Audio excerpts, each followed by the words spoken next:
Hi, this is Haru and welcome back to my channel. In today's video, I'm gonna deal with why Asia as a category is bullshit. Asia as a category is wrongly defined and gonna suggest an alternative term that can represent Asian regions in a better way. But let me start by talking about what made me make this video. You know, after Australian border reopened, which had been closed for a while due to the pandemic situation, I came back to Australia with 2 luggage in my hands. Since I had to ride a taxi to get to my dormitory, I called an Uber and had some chat with the driver. He was very nice and friendly gentleman, and I was talking with him about it's so nice to come back to Australia, and I'm majoring in engineering. I'm agonizing over which country I should work in after I graduate.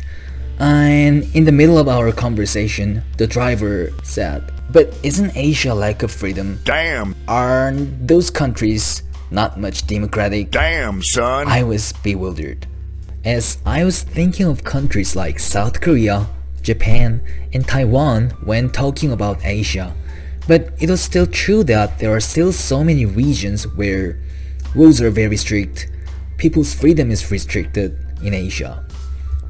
Come to think of it, even though we are from the same category, the cultures, conventions, and political systems differ a lot by region, and that's why I decided to make this video. So let me ask a question. Do you agree that North America is a continent? I guess only few people will disagree that North America is actually a continent. What about South America? Still, it is definitely a continent. So are Oceania, Africa, and Antarctica. If you Google the definition of continent, it says a continent is any of the world's main continuous expanses of land. As such, we can say North America and South America are the 2 different continents, as their lands are quite discrete. But when you look at Europe and Asia, it's hard to tell where we should draw the line, as their lands are apparently continuous. If the term continent was purely just a geographical word, it would be a weird convention to distinguish Europe and Asia. In fact, the concept of continent connotes both cultural and geographical meaning, in that the term itself is used to categorize various cultural areas. The nations from Oceania, North America, and South America has established through the history of colonization and immigration. As such, the countries from each of those continents share some kind of cultural similarities. On the other hand, many countries in Asia looks culturally rather distinctive from one another than similar. And let me explain how we are different in terms of religion, language, and ethnicity. Religion is a very significant factor that affects many conventions in each cultural area. Also, it suggests a guide to how the believers should view the world and view their lives in their own way. Namely, people believing the same religion are inclined to share some similar way of thinking, and this is what makes the religion hold a substantial role in uniting people together. This is the world map that represents dominant religions by region. At a glance, you can find out the prevalence of Christianity in Oceania, North America, South America, and Europe. In case of Africa, Islam and Christianity seems to be the 2 most predominant religions, specifically Islam for North Africa and Christianity for Sub-Saharan Africa, according to this map. So we can say there's 1 or 2 main religions in each continent. But here the problem comes with Asia. It is barely possible to find some commonality that can categorize all the Asian countries into 1 or 2 by religion.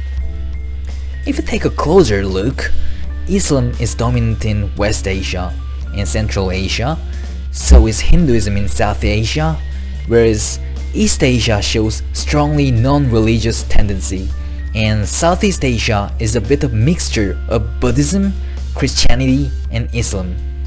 Given that a religion gives a great impact on numerous cultural elements of a society, I assume it would be barely possible to group different parts of Asia as one category. Language is a living evidence that can show the cultural influence from different cultural areas. When people from two different backgrounds interact with each other, their language culture tends to be influenced by each other.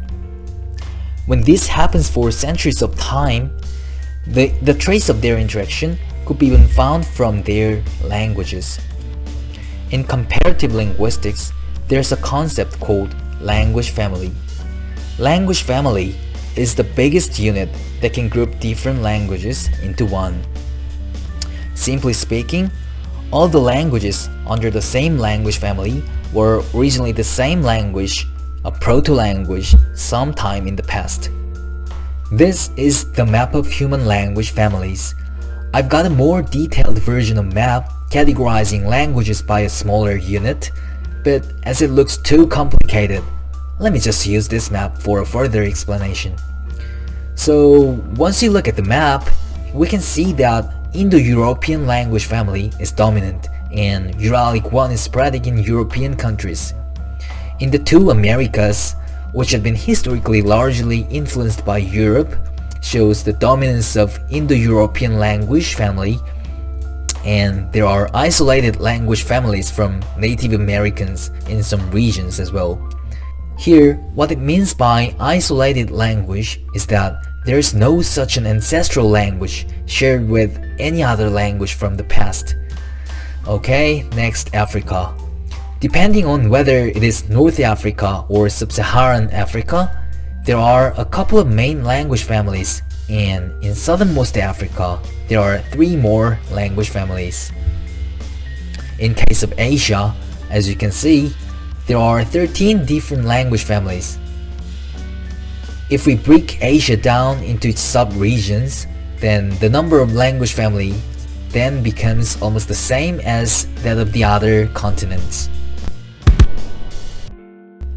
As I began to speak English language, I got to realize that the term Asian is used to describe a person's ethnicity, like white, black, and Asian. But is it really reasonable to use Asian as a category? First of all, according to this material, the number of Asian population is 4.69 billions, which holds 59.5% of the entire human population on the planet. Given that the proportions of the population in Europe, North America, and South America are only 9.5%, 7.5%, and 5.6% respectively, it is purely preposterous to categorize approximately 60% of the entire population as one group. Here comes the fun fact. When you divide Asia by its sub-regions, the size of population in each region is equivalent to that of a continent. Say, South Asian population itself is larger than the population of any other continent, and East Asian population is almost the same as the sum of the populations in Europe, North America, and South America. Also, the population size of Southeast Asia is larger than that of the entire North America, and same story for West Asia and Central Asia. Let me ask you again, is it really okay to put all these people in just one same category, Asian? It's not only about the size of population, but we actually look different depending on which region of Asia we are from. This figure from 1988 research represents the genetic distance between various ethnic groups, and each ethnicity written in the same color is regarded as the same group. As you can see, Indians might have been culturally considered as Asian, but they are genetically just Caucasian, and the genetic distance between Japanese and South Chinese are farther than that of Koreans and Italians. This means that it is a meaningless attempt to distinguish a person by racial group or ethnicity. Rather, it seems to me that the people from the same cultural area share more commonalities than those who simply look similar. Therefore, I think the cultural area which someone belongs to could be a more desirable standard that can distinguish a person than race or ethnicity, which either does not exist or there are just too many. In that sense, I think Asia is an absolutely messed up concept. For me, frankly speaking, it seems like the category Asia is just improvised by Europeans to make them think easier about the world. Like, let's just call this bit all Asia. Done.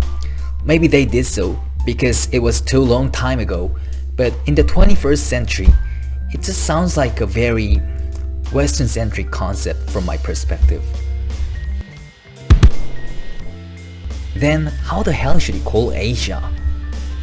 Well, it'd be more than awesome if we can coin a new cool term for each region of Asia, but it's apparently unrealistic at the moment. Instead, I'd like to suggest to you to call us in a more specific way, like East Asia, South Asia, West Asia, Southeast Asia, and Central Asia. That would be a real kudos to you. We might have viewed the world in an overly simplified way, just because we feel more comfortable when things are easier. However, in the world today, where the interdependence between various regions of the world is getting more and more developed, and diversity is regarded as a key to a better future, I'd like to claim that now is when we have to start perceiving this world with a higher resolution. In today's video, I talked about how I think of the term Asia. Since the main theme of my channel is through Korean perspective, I wanted to specify what it is that I'll be talking about. Hope this video could give you a fresh blow, and thanks for watching. See you guys next time. Cheers.